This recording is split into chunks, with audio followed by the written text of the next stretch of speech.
আপনার যদি পেটে হরহামেশাই গ্যাস হয়ে থাকে, তাহলে এই ভিডিওটি আপনার জন্য। আজ এই গ্যাসের সমস্যার সমাধান নিয়ে আলোচনা করব। এক্ষেত্রে প্রথমে যে বিষয়টা আমাদের মাথায় রাখতে হবে, সেটি হচ্ছে সঠিক খাদ্যাভ্যাস গ্রহণ।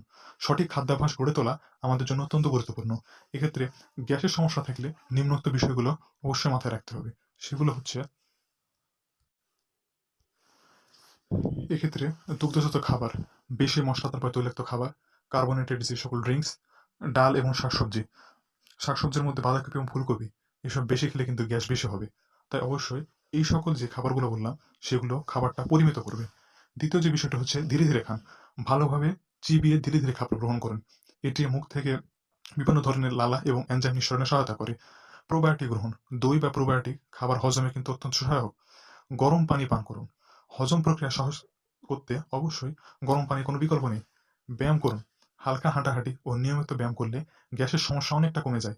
এবং সর্বশেষ যে কথাটা না বললেই নয়, আমরা যেটা অত্যন্ত বেশি ইউজ করি, সেটা হচ্ছে ওষুধ। বেশি সমস্যা হলে চিকিৎসকের পরামর্শ নিয়ে গ্যাসের ওষুধ যেমন অ্যান্টাসিড নিতে পারেন। তবে অবশ্যই ওষুধের চেয়ে উপরোক্ত যে নিয়মগুলো বললাম, সেগুলো দীর্ঘমেয়াদী হবে মেনে চলুন।